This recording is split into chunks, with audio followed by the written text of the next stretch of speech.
मित्रांनो, Google, Facebook यांसारख्या कंपन्या आपली उत्पादनं जसं की Gmail, Google search, Facebook, Instagram हे सगळं आपल्याला मोफत वापरायला देतात. मग ह्या कंपन्या पैसे कमवतात तरी कशा? गुगलची सर्वात जास्त वापरली जाणारी सेवा म्हणजे गुगल सर्च. गुगल सर्च मधून सुद्धा गुगल पैसे कमवत असतं. एखादा युजर सर्च काय करतोय त्या शब्दांवरती आणि त्या शब्दांच्या अर्थांवरती व्यावसायिक लोक पैसे लावत असतात म्हणजे अक्षरशः या शब्दांचा आणि त्या अर्थाचा लिलाव होत असतो. उदाहरणार्थ, तुम्ही गुगलवर सर्च करताय 25,000च्या आतला मोबाईल. आता या शब्दांवर आणि त्याच्या अर्थांवरती मोबाईल विकणाऱ्या कंपन्या जसं की सॅमसंग, LG, रेडमी, सोनी या त्याच्यावरती पैसे लावतात.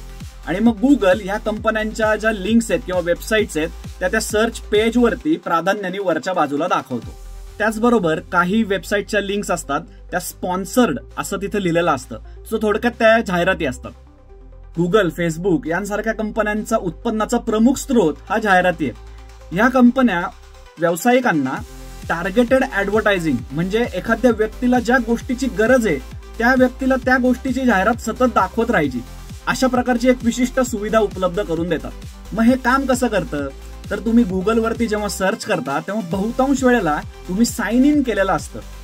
त्यामुळे गुगलला हे समजतं की तुम्ही 25,000च्या आतला मोबाईल घ्यायचा विचार करताय. बहुतांश वेबसाईट्स आणि ऍप्स हे गुगलचं ऍडव्हर्टायझिंग इंजिन वापरत असतात. जेव्हा तुम्ही या वेबसाईट्सला भेट देता तेव्हा तिथे कोणत्या जाहिराती दिसतील हे गुगल ठरवत असतं. आता जर फेसबुकचं बघितलं तर फेसबुकवरती तुम्ही कोणत्या प्रकारच्या कोणत्या विषयाच्या पोस्ट जास्ती लाईक करताय, कुठल्या पोस्टवरती तुम्ही जास्ती वेळ घालवताय याच्यावरून तुम्हाला कोणत्या विषयामध्ये आवड आहे, तुम्हाला काय काय आवडतं हे फेसबुकला समजत असतं.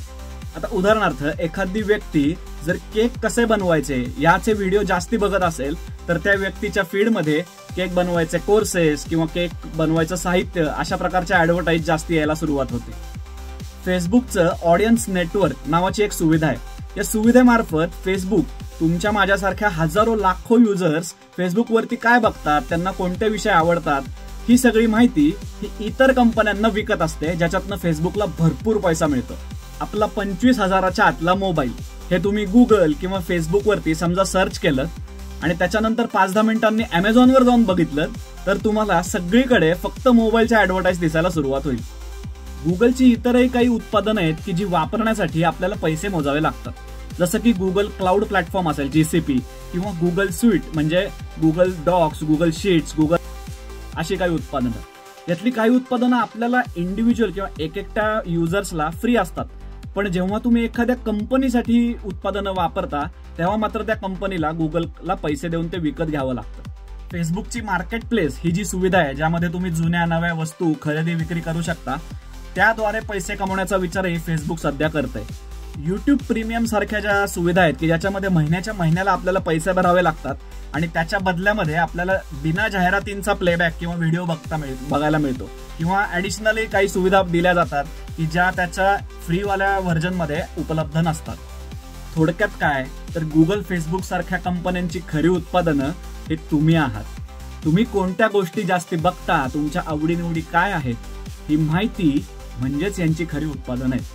ही माहिती इतर कंपन्यांना विकून गुगल, फेसबुक प्रचंड प्रमाणात पैसे कमवतात. कारण त्याचा एपिसोड कसा वाटला ते मला कमेंट्समध्ये नक्की सांगा. लाईक, सबस्क्राईब, शेअर करा. कारण त्याच्या पुढच्या भागात भेटूयात एक नवीन विषय घेऊन. धन्यवाद.